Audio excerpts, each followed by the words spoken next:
sommes ici ce soir, non pas pour vous vanter les mérites des nouveaux préservatifs Durex, bleu fluo, ni le nouveau mannequin illustré par Razer, mais au contraire, pour narrer les vies dissolues et décadentes d'une génération montante, car en effet, je vous le dis, grand-mère, je vous ai compris.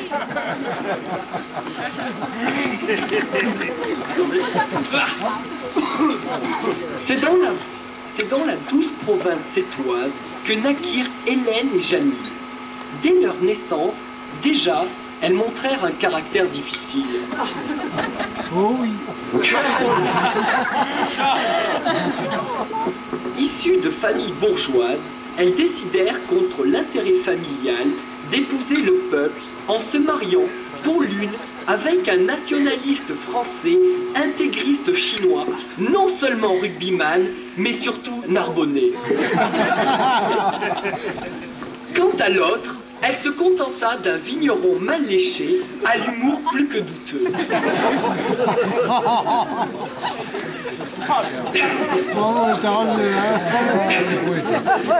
Et c'est dans cette atmosphère de joie, d'allégresse et d'épanouissement sexuel que vinrent, contre toute attente et contre toute logique, 10 monstres non moins anormaux.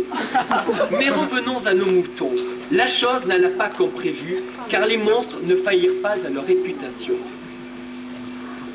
En effet, la crise de 1936, frappant le monde sportivo-viticolo-nationalo-communiste, les deux familles se virent obligées de trouver un arrangement pour sponsoriser avant l'heure le rugby club narbonnais par le non moins célèbre Muscat de Frontignan, chose qui ne pouvait se concrétiser que par des mariages. Mais Olivier, 68 arts précoce, décadent avant l'heure, prit tout de suite le contre-pied en refusant la part aux propositions malhonnêtes d'Alain et de sa mère. Quant à Philippe, complexé et frustré par la taille de sa promise Anne, il refusa catégoriquement ce mariage pervers et sadomasochiste. Sur les épaules de Jean-Louis, le Beatles à la chevelure décadente, made in US, qui, dépassé par Woodstock, lança farouchement à Sophie « Faisons la guerre, pas l'amour !» Fuir avec cette espèce de photographe cubain façon Rolling Stones. Il ne restait plus, au grand désespoir de nos deux grands-mères, que Nathalie et Isabelle, ces deux dévergondées abonnées aux boîtes de nuit. Ce seraient sûrement les plus faciles à marier entre elles.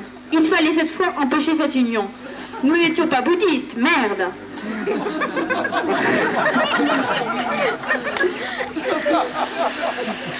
Cela tombait bien, ils traînaient tous deux dans le coin.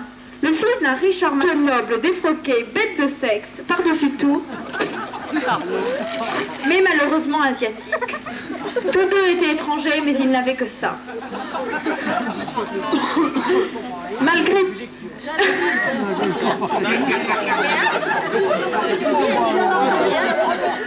Malgré toutes ces désunions, allant de pair avec des fautes de goût, il n'en reste pas moins une amitié fidèle.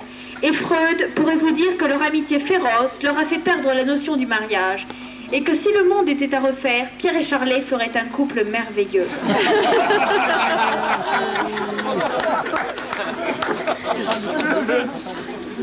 Ainsi, une étude approfondie des personnages nous permet de dire que ces deux couples, malgré des apparences trompeuses, sont des couples des plus libérés.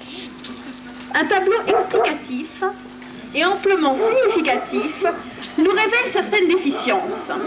Alors, expliquez. Tandis